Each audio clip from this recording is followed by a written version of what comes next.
नमस्कार। First India के सभी दर्शकों का मेरा प्रणाम। और इन दिनों बाघों की इतनी चर्चा हो रही है, इतने सारे चित्र प्रदर्शित हो रहे हैं और सबसे बड़ी बात मुझ जैसे के लिए पर्यटन की बहुत चिंता है, क्योंकि बाघों से जुड़ा पर्यटन है और पर्यटन से जुड़ा बाघ भी है। ये लोग बहुत कम समझना चाहते हैं, क्योंकि लोग सोचते हैं कि पर्यटक आएगा, बड़ा नुकसान हो जाएगा, पता नहीं क्या कर देगा, उससे डर जाते हैं। होटल क्या करेगा, हम लोग क्या करेंगे। सवाल ये नहीं है कि हम क्या करेंगे, सवाल ये है कि पर्यटक यदि आप चाहते हैं तो पर्यटक के लिए क्या होना चाहिए, उसको खुश रहना चाहिए कि नहीं रहना चाहिए। एक बात सब लोग याद रखें कि जब पर्यटक, चाहे आप हों चाहे मैं हूँ, हम जब छुट्टी के लिए निकलते हैं और हम कहीं जाते हैं तो हम क्या चाहते हैं कि अरे बहुत अच्छा लगे, हम लौट के आए, सबको ये बताएं कि हम कितने आराम से अभयारण्य में घूमे और हमें कितना मज़ा आया। टाइगर दिखे ना दिखे, वो तो राजा है ना, वो कभी दिखेगा कभी नहीं दिखेगा, पर अनुभव हमेशा बोलेगा कि आपका अनुभव कैसा रहा। और टाइगर के लिए एक बहुत ज़रूरी चीज़ है कि जब आप टाइगर की खोज में जाते हैं, मुझे तो वो अनुभव अच्छा लगता है, फिर ढूंढा इधर ढूंढा उधर गए और चिड़िया दिख गई, कितनी सुंदर सुंदर चिड़िया आती हैं। और इसलिए मुझे लगा कि जब इतनी सब चर्चा हो रही है और पर्यावरण वाले जो हैं वो अलग, एक फंडामेंटलिज्म किसी में नहीं होना चाहिए। हम सबको we have to come on same page, हम सबको एक पेज पे आना होगा यदि हम चाहते हैं कि बाघों का हमारी ज़िंदगी पे असर हो और हमारी ज़िंदगी का असर बाघों पे हो।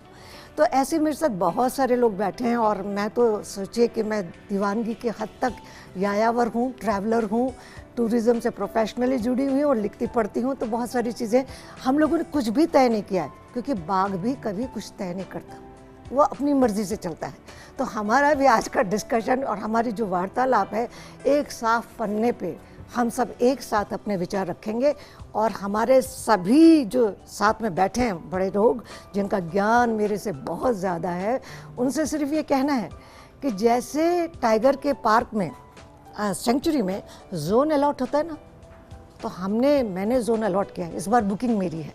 तो आप लोग है ना, विषय से इधर उधर थोड़ा बहुत जाएंगे, जैसे टाइगर जाता है, जैसे आप हमें मना करते हैं कि 3 नंबर वाला 2 नंबर में नहीं जाएगा, तो आज तीर मेरे हाथ में है, तो इसलिए आप लोग ध्यान रखें, इन सबको ध्यान से सुनिएगा।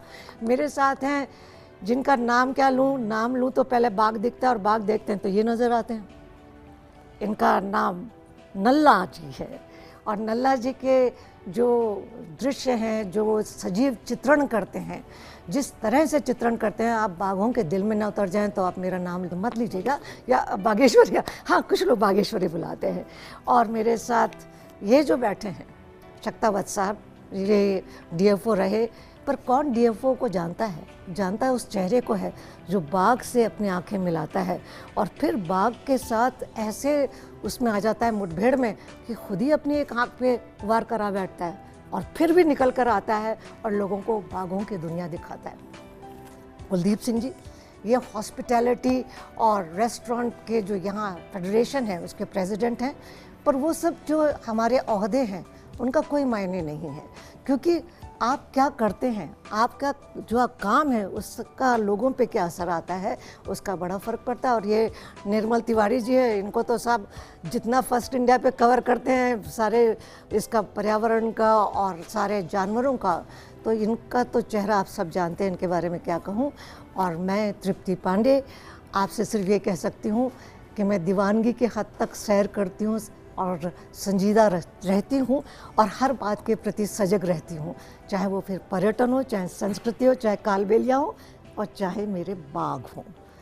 तो सवाल आपसे पहले, मैंने आपका एक इंटरव्यू देखा और उसमें आपने कहा कि जो आप फिल्म की योजना बना रहे हैं 5 सेंचुरीज़ पे, उससे पर्यटन पर असर आएगा और पर्यटन को भी फ़ायदा मिलेगा।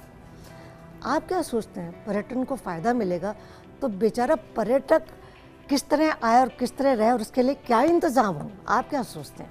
एक फिल्म मेकर, मेरा मेन काम है एक टाइगर के ऊपर एक पॉजिटिव स्टोरी बनाना। आज तक जो मैंने 4-5 फिल्म अभी तक किया है, ऑल द स्टोरी सर एक पॉजिटिव स्टोरी से भाई एक पर्टिकुलर कैरेक्टर को फॉलो कर देता हूँ, उसका एक इमेज क्रिएट करता हूँ, उसको फैमिली के अंदर का कहानी वो सब कुछ करता हूँ। इसमें क्या है, एक टाइगर के ऊपर जो नेगेटिव इमेज है, टाइगर लोगों को मारेगा, टाइगर अटैक करेगा, so basically I just wanted to, वो जो इमेज है लोगों के साथ उसको हटाना चाहता था, इसलिए एक पॉजिटिव मैसेज करना चाहता हूँ। आज तक मेरा फिल्म में बहुत इम्पैक्ट हुआ। टूरिस्ट लोग आते थे and tourist also they come, they see the tiger next to the jeep. उसमें क्या होता है, एक टाइगर कितना नज़दीक भी जा सकता है। टाइगर से no they always they avoid conflicts. Tiger ऐसा नहीं है नो, अपना काम पे बिजी रहता है। So this is one thing which I always wanted to do through my films. दूसरा जो टूरिस्ट जो आता है, उन लोग भी आजकल सब लोग के पास कैमरा है, सब कैमरा लेके जाता है। So they also click the best images, best movement लेके सोशल मीडिया में डालता है। So basically the whole idea of me doing a stories, and उसमें से जो टूरिस्ट फोटोग्राफर जो आते हैं, they always take photographs, take small clips and talk positive things about tiger, which creates very good awareness to people. आप शक्तावत साहब, क्योंकि आप फॉरेस्ट में भी रहे और आपने टूरिज़्म को वहाँ पनपते देखा, और अब आप टूरिस्ट को समझिए एस्कॉर्ट भी करते हैं और हाई एंड वालों को करते हैं। मैंने सुना है बड़े बड़े होटलों के साथ जुड़े हुए हैं। तो ये बताइए, आपको क्या लगता है कि टूरिस्ट के आने से उनकी ज़िंदगी पे सवाई माधोपुर, रणथंभौर पूरा पलट गया है? आप उसके बारे में, और ख़ास तौर से रणथंभौर ही क्यों, पूरे भारतवर्ष के जितनी भी सेंचुरीज हैं उनमें सब में असर पड़ा है। आपका क्या कहना है? मुझे लगभग 37 साल जो है बाघों के साथ काम करने का मौका मिला है, और अभी भी वो जारी है। एक्चुअली मुझे याद है जब मैंने as a young forest officer join किया था रणथंभौर में, तो मुझे लगता था कि सब कुछ डंडे से एक समाधान है और सब कुछ चीज़ें उससे कंट्रोल की जा सकती है। पर जैसे जैसे समझ आई तो लगा कि बिना लोकल कम्युनिटी के, जो आसपास में रहने वाले लोगों को, उनको जोड़े बिना किसी प्रोजेक्ट की सफलता बहुत ही मुश्किल है। आज वो जो कुछ भी जुड़े हैं, जो आज रणथंभौर के चारों तरफ जो कम्युनिटी है वो बाघ संरक्षण से जो जुड़ी है, उसके पीछे टूरिज़्म का बहुत बड़ा हाथ है। ये अब समझ में आया है। कारण ये है कि जब तक लोगों के, वो कहते हैं ना कि भूखे पेट वजन नहीं होता, तो जब तक आप बाघ संरक्षण की या किसी भी चीज़ की बात करेंगे, तो जब तक आदमी के पास संसाधन नहीं होंगे या इससे जुड़ाव नहीं होगा, तो इसकी बात नहीं कर सकते। और आज मुझे याद है कि लगभग 80% स्टाफ जो है वहाँ पे, जो टूरिज़्म में जो होटलें हैं, वो लोकल आदमी हैं, और उनका नज़रिया ही चेंज हो गया। आज जो पहले बाघ के खिलाफ बात करते थे, वो आज बाघ संरक्षण की बात करते हैं, आज जंगल बचाने की बात करते हैं। आप देखेंगे कि पूरा रणथंभौर की जो इकोनॉमी है वही एक बाघ के पीछे ही है।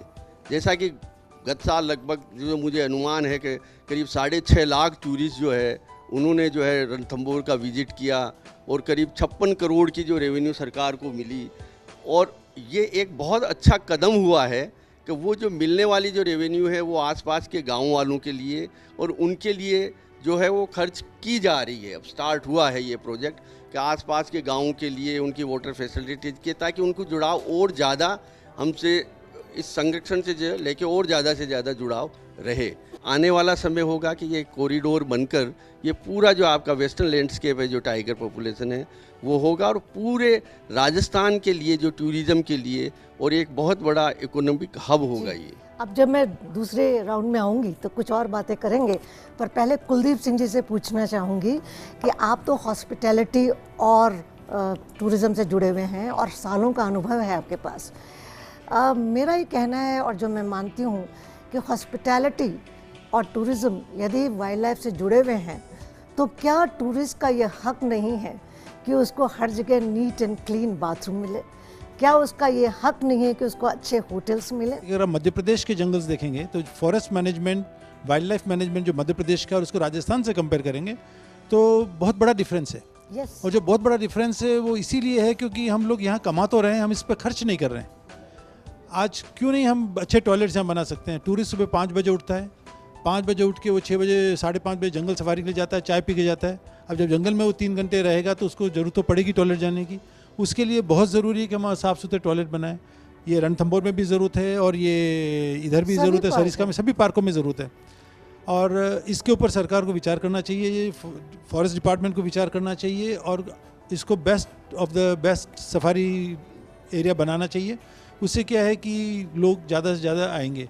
अब निर्मल जी आप पर, क्योंकि आप तो सभी, आपसे क्या सवाल करूं, आपको क्या लगता है पर्यटन और इसको देखकर, क्योंकि आप अपना ऑब्जर्वेशन रखते होंगे, आप अपनी जो आपकी दृष्टि में आया, जो आप महसूस करते हैं वह बताएं, फिर अगली तो सवालों की मेरी बड़ी ज़बरदस्त झड़ी लगने वाली है। बिल्कुल, देखिए तृप्ति जी, एक सब्जेक्ट बहुत अच्छा चुना है। पहली बात तो टाइगर एंड टूरिज्म। खास बात यह है कि जहाँ बाघ है वहीं टूरिज्म है, और टूरिज्म है तो बाघ जिंदा है, क्योंकि टूरिज्म एक ऐसी तीसरी आंख है। वो सर्विलांस का उससे बेहतर कोई तरीका नहीं हो सकता, क्योंकि डिपार्टमेंट के पास इतनी मैन पावर नहीं होती कि वो जगह जगह डिप्लॉय करे, देखे कि बाघ को कैसे बचाना है या दूसरी वाइल्ड लाइफ को कैसे बचाना है। खास बात यह है कि जिस तरह से तमाम, अभी नल्ला जी ने भी बात की, दौलत सिंह जी और कुलदीप साहब भी बता रहे थे तमाम चीज़ें। देखने वाली बात यह है कि राजस्थान की हम बात करते हैं, 7 जिले ऐसे हैं जिनकी जो इकोनॉमी है वो टूरिज्म बेस, और उसमें टाइगर का बहुत बड़ा पार्ट है। खासकर हम सवाई माधोपुर की बात करते हैं, 300 करोड़ रुपए का बिजनेस मिलता है सवाई माधोपुर को 1 साल के अंदर। क्योंकि एक पर्यटक जब सवाई माधोपुर पहुंचता है, रणथंभौर पहुंचता है, तो 10 से 15 हज़ार रुपये अमूमन वो खर्च करता है, क्योंकि उसमें जिप्सी का भी खर्चा है, होटल में भी रुकता है, तमाम और भी हैं। 300 करोड़ रुपए का एक इंडस्ट्री अगर सवाई माधोपुर के तौर पर डेवलप हो गई है, तो उसको रिटर्न करने की भी जरूरत है कि हम बाघ को कैसे कंजर्व करना है। हमको बाघ को, आज 72 बाघ हैं रणथंभौर के अंदर। खास बात है जिसमें 27 मेल हैं, उसमें 30 फीमेल हैं, 15 उसमें कब्स भी हैं। पहली बात तो ये है कि दौलत सिंह जी बैठे हैं, तो ये बात अगर वो ज़्यादा अच्छी तरह आपको बाद में बताएंगे, लेकिन मैं आपको बता दूं कि जहां मेल टाइगर्स की संख्या 20 से ज़्यादा है, वहां कॉन्फ्लिक्ट होने के बहुत ज़्यादा चांसेस होते हैं। लेकिन रणथंभौर के तमाम जितने भी होटलियर या जो भी बड़े ग्रुप्स के जो इस तरह के हॉस्पिटैलिटी से जुड़े हैं, उनकी इच्छा ये होती है कि टाइगर हमारा यहाँ से बाहर नहीं जाना चाहिए। लेकिन टाइगर बाहर नहीं गया तो असंतुलन इतना ज़्यादा बढ़ जाएगा, जिससे न केवल टेरिटोरियल फाइट्स की संभावना हो जाती है, दूसरी संभावनाएं उससे ज़्यादा आशंकाएं बढ़ जाती हैं।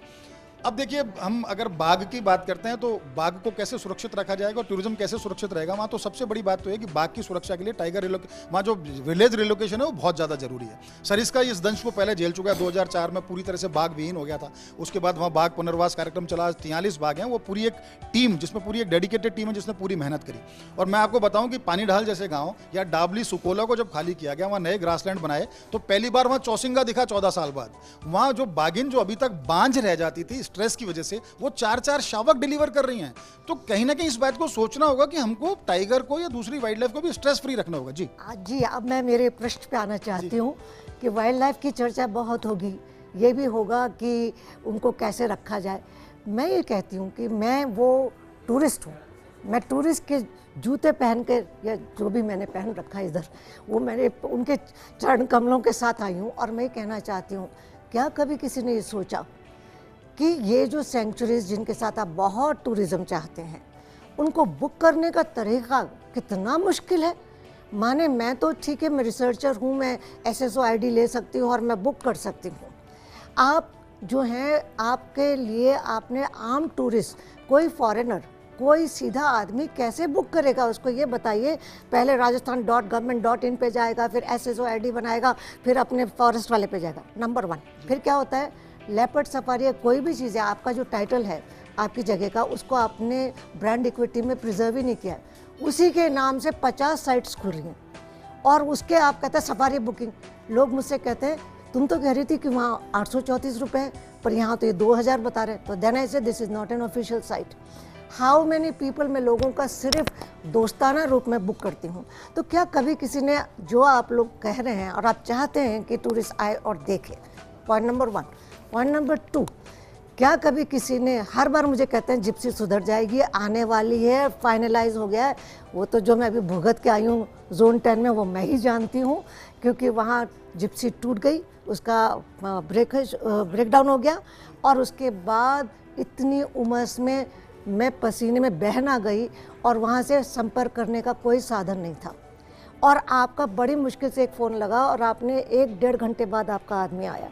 सो कोई तो होगा, जो ये नहीं कि आपने टिकट बेच लिया, आपने अंदर घुसा दिया, कोई फिक्र नहीं। लेकिन महत्वपूर्ण बात आपने जो मुद्दा उठाया मैम, वो खास बात ये है कि बहुत सारी ऐसी साइट्स बनी हुई हैं जिस पर जैसे ही आप क्लिक करते हो, रणथंभौर, सरिस्का या झालाना, तो बहुत सारी साइट्स खुलती हैं जिसमें जो सरकारी साइट्स को छोड़ दें तो वो तो बहुत पीछे देखने को मिलती है, उसका 10वां 11वां नंबर आता है। उससे पहले तमाम जो दूसरी साइट्स हैं उसमें निश्चित तौर पर जालसाजी होती है। बहुत सारी ऐसी शिकायतें आई हैं। This is very serious. आपको क्या लगता है कि टूरिस्ट जो है वो बुक कैसे करे, कहाँ जाए?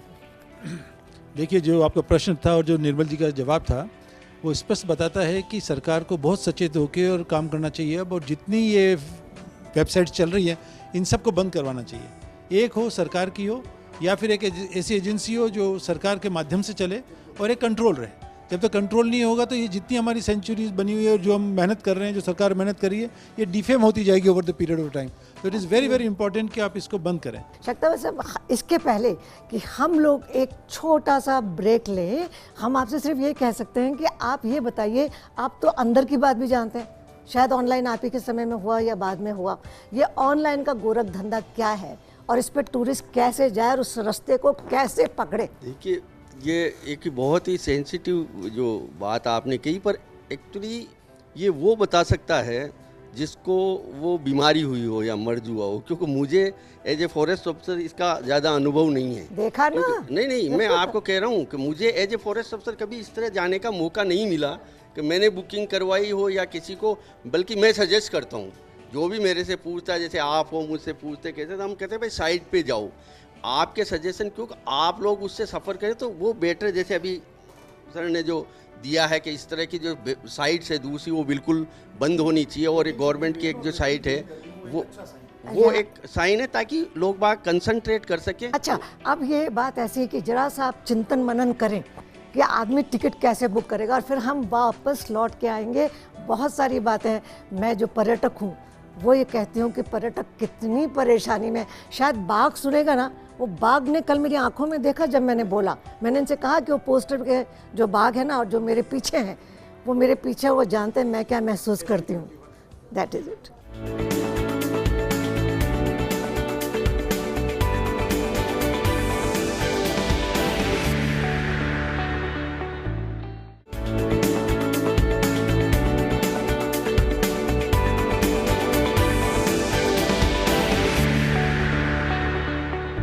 आप लोगों का बहुत बहुत स्वागत है ब्रेक के बाद। और ब्रेक के बाद कुछ ऐसी ऐसी चर्चाएं होंगी ताकि जब आप बाघ देखने जाएं तो आपको सारी सुविधाएं मिले और आप कहीं ना कहीं बाघेश्वरी को याद करेंगे। ठीक है, अब बात आती है, आप अंदर चले गए। आज की दुनिया में सबके पास मोबाइल फ़ोन है, तो हर आदमी एक किस्म का यूट्यूबर है, एक के पास चैनल है, एक के पास एक है, एक के पास एक है, और उसके बाद हमारे पास बड़े बड़े फोटोग्राफर्स हैं, कैमरामैन हैं। उसके बाद क्या होता है, उसमें से एक अदद मेरे जैसा पर्यटक फंसता है। वो फंसता है और उसको ये लगता है कि मैं टिकट दे के आया हूँ, फोटोग्राफर के जज गई, एंगल बहुत अच्छा है तो बिल्कुल ऐसे निकाल के कैमरा को, जो लेंस है ना उनका, वो जिप्सी से बाहर आ जाएगा। और यदि उनको लगा कि ऊंचा शॉट लेना है तो वो सीट पे खड़े हो जाएंगे, और ड्राइवर अच्छा मिल गया और उसको अच्छी टिप देने का इरादा भी है आपका, तो फिर वो हो सकता है बोनेट पे खड़ा हो जाए। फिर आप पीछे से सोचते रहिए, हे संजय धृतराष्ट्र को बताओ कि तुम क्या देख रहे हो, तुम्हें कौन सा बाघ दिख रहा है, क्योंकि तुम्हें दिख ही नहीं रहा, और आप नाराज़ होते हैं। ऐसे में मेरे पास मेरा सुझाव ये है कि जो प्रोफेशनल फोटोग्राफर्स हैं या कैमरे वाले हैं, उनके लिए भी 1-2-3 दिन नियत कर दी जाए। आप लोग जानते नहीं, आप बहुत अच्छे दृश्य दिखाते हैं, आपके दृश्य मुझे टीवी पे दिखते हैं, पर आपका दृश्य आपके पीछे खड़े होने के कारण मैं नहीं देख पाती, तो मुझे कितना दुख होता है। क्या कभी आपने किसी टूरिस्ट के लिए सोचा? कुछ ऐसे भी वरिष्ठ लोग हैं जिनको जिप्सी मिल जाती है, जिप्सी वो सरकारी वाली ख़ास, वो ऑफ ट्रैक भी चले जाते हैं, तो मुझे तो आप मना कर रहे हैं कि आप वहाँ मत जाइए, और सामने कैमरामैन वहाँ चला गया। तो ये सोचिए कि ये आप कौन सा लेसन एक आम टूरिस्ट को दे रहे हैं कि तुम भी नज़रें बचा के कहीं घुस जाना, और ये सरकार जो है ना देख के भी अनदेखा करती है। इसके बारे में क्या बोलें?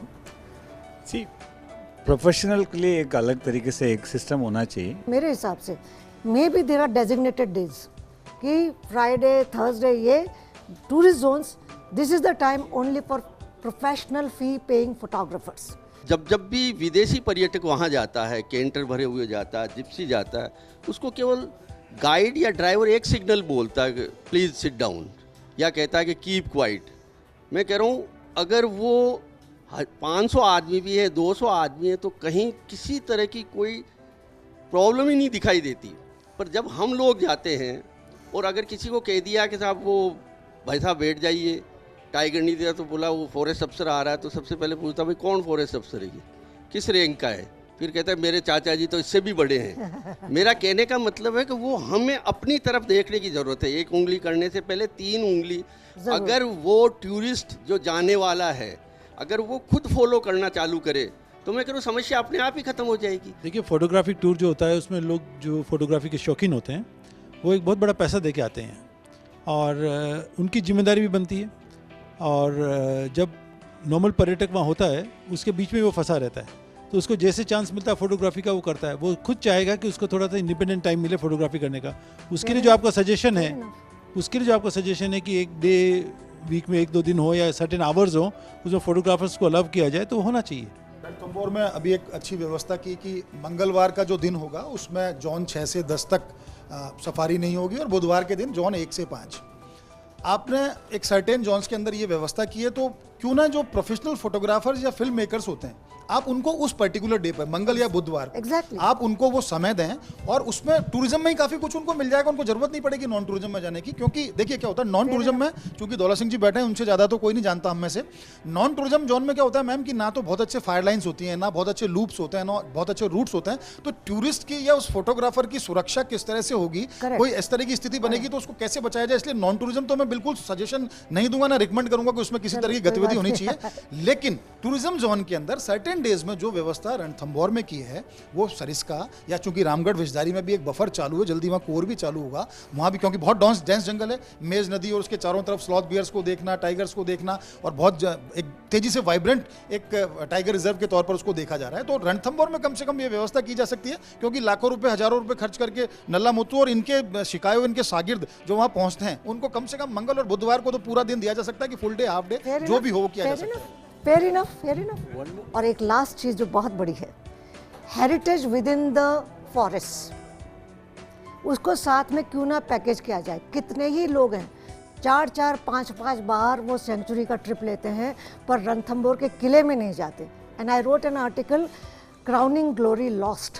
क्या किला है, उसमें जाएं तब लगेगा कि अभयारण्य कैसे पला पड़ा। Heritage and tourism and forest, ये बहुत इंपॉर्टेंट टॉपिक है।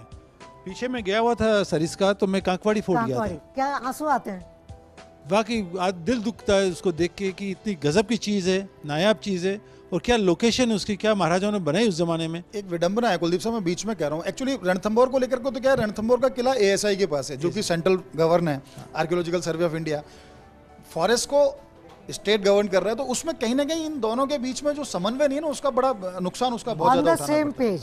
We have to come on the same. तो उसको स्टेट क्यों नहीं ले, स्टेट को क्यों नहीं दे दे वो? नहीं, स्टेट को भले ही ना दे, लेकिन इस तरह का कोऑर्डिनेशन तो आपस में होना चाहिए कि जब मैं टिकटिंग कर रहा हूँ तो उसमें हम दोनों तीनों चीजें देख पाएंगे। हमको वहां भी जाना चाहिए, टिकटिंग में पार्ट बनाना चाहिए, कंपोजिट बनाना, उसको composite banana. Make a good package. आप सबको एक पेज पे आना होगा। ये तो आप मानेंगे ना टूरिस्ट इंपॉर्टेंट है, आप मानेंगे बाघ इंपॉर्टेंट है, आप ये भी कहेंगे कि टूरिज्म एंड बाघ टुगेदर। तो let's say we are on one page, let's say together we are on one page. Nalla साहब और आपको हम वो कोने दिखवाएंगे इनसे परमिशन दिलवा के।